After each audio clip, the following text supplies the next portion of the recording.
Ladies and gentlemen, members and friends, Matt Bailey here from the Scotch Malt Whisky Society. I'm here to talk to you about the differences, some of the key differences between two of the most popular types of casks that we see used in whisky maturation, ex-bourbon and ex-sherry. Now, if you were to name how many different types of maturation techniques can be used, how many different ex-cask types can be used to make whisky, you could probably name maybe, I don't know, if you're really good, you could probably name 6, 7 or 8. We currently have way more than that in the society warehousing. If you start adding it up, things like ex-rum and ex-beer and ex-tequila and ex-whatever, there's all these different cask types that can be used to mature whiskey. However, two of the most popular are ex-bourbon and ex-sherry casks. They both have their different profiles and different ways of maturing whiskey. Ex-sherry casks are usually a bit bigger, they're usually hogsheads or butts, and ex-bourbon are usually ex-bourbon barrels, but also can be hogsheads, so there's some crossover there. However, they both impart different flavours. Let's start with the colour. Now, we don't add any artificial colouring to whiskies at the SMWS. We like to present the whiskies in their most natural form. So, I don't know if you can see it from where you're watching, but generally speaking, and this is not always the case, but ex-bourbon whiskies will present a bit lighter in colour and ex-sherry whiskies a bit darker. I always get a little bit worried, however, when you see an ex-sherry whiskey that's really dark, because it means it may have been in the cask a bit too long, or hasn't had colouring added. It's not natural for it to look that dark. As much as, you know, we think that darker is older and better and richer and dearer, it's not. And likewise, I mean, you could get a bit worried if you see an ex-bourbon whiskey that's way too light, but I don't really worry about that, because this usually means that it's going to be quite spirit forward. You get a lovely barley sugar note to it. But the colour does not tell you anything about the flavour. So you can almost retract everything I just said in some ways, because colour only shows you the colour. What it doesn't tell you is the flavour. I've had some whiskies that are really, really bright and light in colour, but are absolutely rich and treacly and beautiful on the nose, and likewise some sherried whiskies that are really dark in colour, but are really bright and soft and lovely on the nose.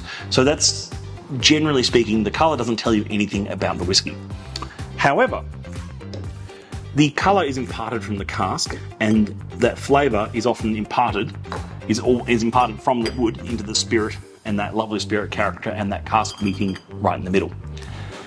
If I'm to generalise the flavour aspects of each of those types of cask, just to make it easy if you're just getting into whiskey, ex-bourbon casks often have this lovely vanilla slice and sort of creamy vanilla and wafer and sort of sweet notes, and it's often that lovely sort of top sweet notes, those white sugar notes, those meringues, those fairy floss kind of notes in some ex-bourbon whiskies, and that's quite desirable, so they're quite sweet. Ex-sherry casks are also sweet. They're a different type of sweetness. It's more demerara sugar, it's brown sugar, it's fruit cake, it's figs, it's pudding, it's custard. It's richer, but it's sweeter in a darker way rather than in a brighter and lighter way.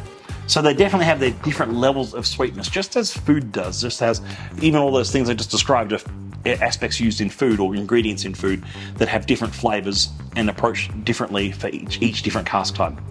So that's, in a nutshell, how you go. How do you nose each one? The same. You don't need to differentiate in nosing or tasting. They both can be tasted just the same. This one is 5.98 Passionate Pavlova, and I immediately get that lovely sort of, as I just said, white sugar Pavlova notes, vanilla bean ice cream. And then on the nose of this one, the 36.190, it's nutty. It's like ground hazelnut meal. It's been like a banana pudding, with banana cake, I should say, and fruit cake and like bruised sultanas. Lovely. And when nosing each whiskey, of course we can go into the nosing and tasting in another video, but nosing in the mouth closed and open.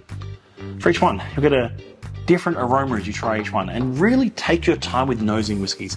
One of those trends I keep seeing, especially in whiskey lately, is people missing the nosing part of the whiskey entirely and just going straight for just drinking whiskey.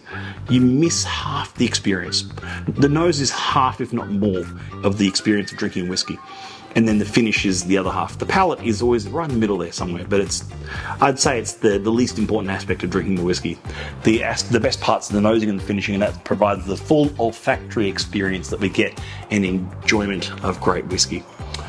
I feel like I've said the word whiskey about 3 million times in this video already, so I will leave it there for now. But just some of the core differences in flavour and colour and how to approach each whiskey a little bit differently for ex-bourbon versus ex-sherry. Hope that helps, especially if you're newer in your journey with whiskey, and I hope you can hit the subscribe and like button wherever they are on your screen right now, here or here. I think they're here somewhere. Hit the subscribe, hit the like button. We really appreciate it. And if you have any questions, write them in the comments. We read all the comments and respond to all the questions and comments that come into our channel. Slime to fun. Cheers. See you soon.